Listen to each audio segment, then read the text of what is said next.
Shalom anak-anak semua, kelas 10 IPS. Pada kesempatan ini, melalui video ini Mister akan membuat video tentang pembahasan soal sumatif yang sudah kalian kerjakan minggu lalu, begitu. Nah, langsung saja ya di soal yang sudah kalian kerjakan, ya ada pilihan ganda, ada isian dan juga esai. Nah, kita akan bahas dari yang pertama ini, ya. Soal yang pertama, ya. Pilihan ganda. Geografi dibagi menjadi dua cabang utama, antara lain. Nah, jawaban untuk ini adalah geografi fisik dan geografi manusia, gitu ya. Jadi, geografi itu berkaitan dengan geografi yang dapat diamati secara langsung dan juga geografi tentang manusia, ya, gitu. Kalau geografi manusia lebih tepatnya itu nanti berkaitan dengan interaksinya, begitu. Oke, untuk soal yang kedua, ya, yang pertama kali mengemukakan istilah geografi, ya harusnya ini tentang sejarah geografi ya, gitu. Itu jawabannya adalah Thales, ya. Thales ini sering kali dikaitkan tentang geografi klasik, ya. Jadi Thales juga merupakan salah satu orang yang mengemukakan bahwa mengemukakan tentang bentuk muka bumi, gitu. Oke, lanjut untuk soal yang ketiga, ya. Uh, Kejadian banjir dan longsor yang terjadi di Manado berkaitan dengan daerah hutan di wilayah hulu yang sudah gundul. Prinsip geografi yang diterapkan untuk menjelaskan fenomena tersebut. Nah, jawabannya di sini adalah interrelasi. Ya, kenapa prinsip interrelasi? Ya, ingat sekali lagi bahwa prinsip interrelasi itu adalah prinsip yang saling prinsip yang menunjukkan keterkaitan antara gejala geografi yang satu dengan gejala geografi yang lain, gitu. Misalkan kalau kalian memperhatikan soal ini, dia bilang bahwa banjir itu terjadi karena berkaitan uh, dengan peristiwa penggundulan penggundulan hutan yang ada di hulu, gitu. Nah, jadi ada peristiwa yang pertama nih, kenapa bisa banjir terjadi? Jadi akibat orang menggundulkan lahan, ya, mereka menembang pohon, ya, akibatnya mengakibatkan banjir, gitu. Nah, itu berkaitan dengan prinsip interrelasi, begitu. Oke, kalau korelasi, ya, tidak ada prinsip korelasi, ya, yang ada itu prinsip interrelasi, kemudian prinsip korologi, kemudian prinsip distribusi atau persebaran. Oke, soal yang keempat, di Kalimantan Selatan banyak terdapat jenis tanah gambut, ya, jenis tanah gambut, sedangkan di Jawa mayoritas tanah vulkanik. Prinsip geografi yang berkaitan dengan ini adalah prinsip apa? Pasti prinsip persebaran. Ya, prinsip persebaran itu adalah prinsip yang menjelaskan sesuatu, ya, persebaran berdasarkan persebarannya. Kalau dibilang persebar berarti tersebar, ya. Misalkan yang di soal ini kan dibilang kondisi jenis tanah, ya, jenis tanah yang ada di Kalimantan Selatan dan dengan kondisi tanah yang ada di di Pulau Jawa. Ya, kalau di Kalimantan Selatan itu jenis tanahnya itu gambut, sedangkan di Jawa itu vulkanik. Nah, kenapa vulkanik? Kalau kalian lihat sendiri bahwa karena di Jawa kan banyak terdapat gunung berapi, begitu. Nah, jadi prinsip yang digunakan di sini adalah prinsip persebaran, gitu. Nah, prinsip persebaran juga berkaitan dengan seperti perbedaan flora dan fauna yang ada di Indonesia. Ya, misalkan di Sumatera ada yang namanya harimau Sumatera. Ya, harimau Sumatera itu tidak bisa ditemukan di pulau-pulau yang lain, begitu. Jadi hanya ditemukan di Pulau Sumatera saja, begitu. Oke, lanjut. Soal yang kelima, ya, konsep yang menunjukkan keterkaitan dan ketergantungan pada satu daerah dengan daerah lain dan untuk saling memenuhi kebutuhannya itu namanya konsep interpendensi. Ya, jawabannya adalah konsep interpendensi. Ya, apa itu konsep interpendensi? Interpendensi itu artinya bergantung, ya, ketergantungan, bergantung. Ya, misalkan ada satu daerah dia sangat mengandalkan mengandalkan apapun, ya, misalkan mengandalkan ekonomi, ya, mengandalkan sumber daya dari satu daerah tertentu, begitu. Makanya jawaban di sini adalah konsep interpendensi. Oke, lanjut soal yang ke-6 ya. Prinsip geografi yang sesuai dengan gambar tersebut adalah, nah kalau kalian memperhatikan ini gambar tentang tanah longsor ya, hampir sama dengan yang di jawaban tadi tentang peristiwa yang di Manado. Jadi di sini ada tanah longsor di daerah yang hutannya sudah dibuat gundul begitu. Jadi masih berkaitan dengan prinsip interrelasi. Soal nomor 6. Kemudian soal nomor 7, ini soal pilihan ganda yang terakhir ya. Prinsip geografi yang dapat menjelaskan perbedaan flora dan fauna di Indonesia adalah, nah seperti yang saya bilang tadi ya, jadi prinsip apa ini? Prinsip persebaran ya, prinsip persebaran begitu, atau prinsip distribusi ya, gitu. Oke, setelah soal pilihan ganda, kita masuk ke soal isian gitu. Nah, rata-rata dari kalian banyak yang salah menjawab ini begitu. Oke, kita lihat dari ini ya. Geografi adalah ilmu yang mempelajari tentang gejala dan sifat-sifat permukaan bumi dan penduduknya, serta menerangkan hubungan sebab akibat ataupun terdapatnya gejala dan sifat-sifat itu sendiri secara bersamaan. Definisi ini dikemukakan oleh, jawabannya ini adalah Ferdinand von Richthofen ya. Sebelumnya Mister pernah sampaikan kepada kalian untuk mempelajari di kisi-kisi yang sudah Mister berikan ya, pelajari tentang pengertian geografi dari beberapa ahli. Nah, harusnya kamu tahu di situ ya, dari sebelumnya, karena Mister sudah kasih kisi-kisinya begitu. Jadi ini adalah geografi ya, pengertian geografi yang disampaikan oleh Ferdinand ya. Kalau misalnya kamu menjawab kemarin di buku pada saat bukan di buku, pada saat tes kamu menjawab Ferdinand saja, Mister akan betulkan begitu. Oke, untuk soal nomor 9. Oke, nomor 9 dikatakan ilmu geografi yang mempelajari tentang semua peristiwa di muka bumi, baik di darat, laut, udara, maupun luar angkasa, beserta faktor penyebab terjadinya, disebut sebagai geografi. Nah, ini yang namanya geografi fisik. Ya, tadi di awal di soal pertama ada dua jenis geografi fisik dan juga geografi manusia. Nah, kalau geografi fisik inilah pengertiannya sendiri, yaitu berkaitan dengan peristiwa yang terjadi di muka bumi. Ya, apapun itu ya, di muka bumi dan juga di luar angkasa. Begitu. Ya, itu namanya geografi fisik. Kalau geografi manusia bisa sudah sampaikan tadi di awal penjelasan, ya. Oke, untuk soal nomor 10 ya. Ini harusnya mudah sekali ya.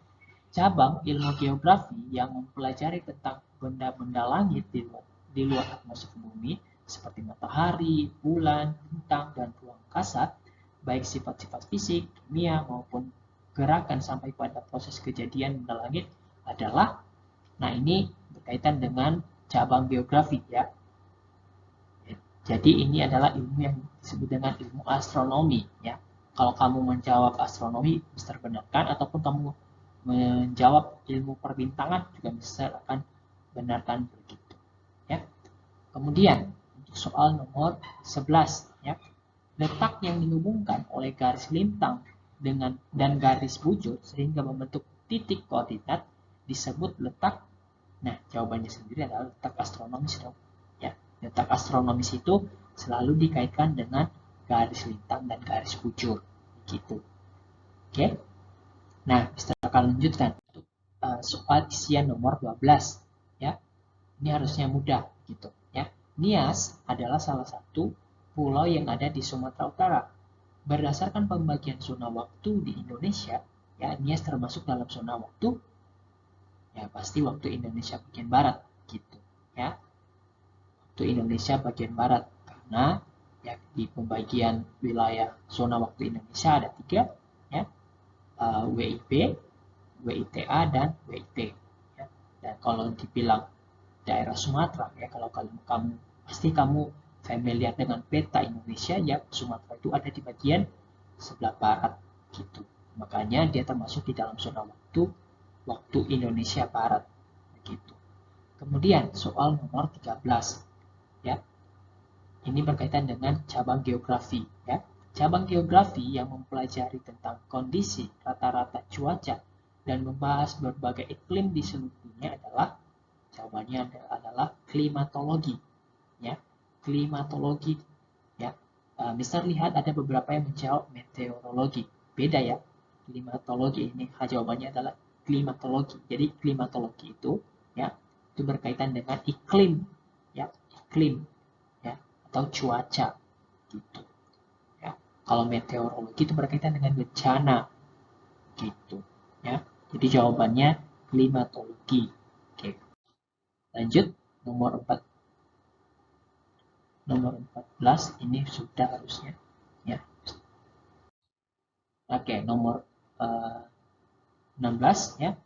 Letak suatu negara atau daerah berdasarkan struktur batuan yang ada di muka bumi disebut letak. Nah, jawabannya adalah letak geologis. Ya, letak geologis. Oke, jadi Mister sudah, ya, Pak Amoson sudah menjelaskan kepada kalian sebelumnya materi apa saja yang perlu kalian bahas, yang perlu kalian baca sebelum mengikuti sumatif ini. Ya, harusnya kamu sudah tahu di mana saja Mister akan bahas begitu di dalam soal sumatif gitu. Oke, untuk soal nomor 17. Oke, ini soal bukan isian ya, tapi esai, ya. Jadi perlu penjelasan dari kamu, ya.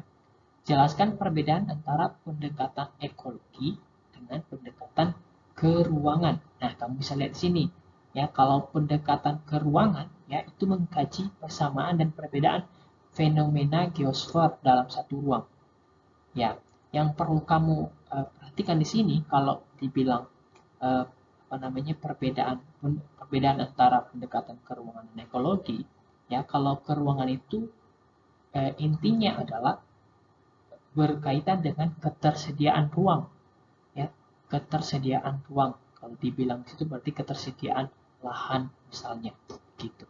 Ya, misalkan kalian lihat contoh di sini, perencanaan permukaan lahan, ya, perencanaan pembukaan lahan untuk daerah pemukiman yang baru yang perlu diketahui untuk keperluan tersebut antara lain keadaan lokasi, ketinggian dan kemiringan tempat, kemudian jenis tanah dan keadaan air. Nah, ini kalau dibilang pendekatan keruangan berarti berkaitan dengan ketersediaan lahan, ya, dan apapun yang berkaitan dengan itu.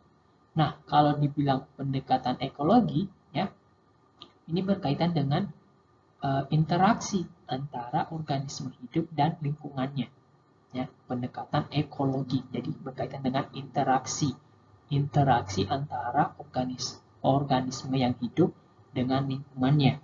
Ya, kalian lihat contohnya di sini, kemampuan manusia dalam memanfaatkan lingkungannya untuk berbagai aktivitas kehidupan. Misalnya, kegiatan manusia yang bertempat tinggal di pantai berbeda dengan kegiatan manusia yang bertempat tinggal di daerah pegunungan misalnya.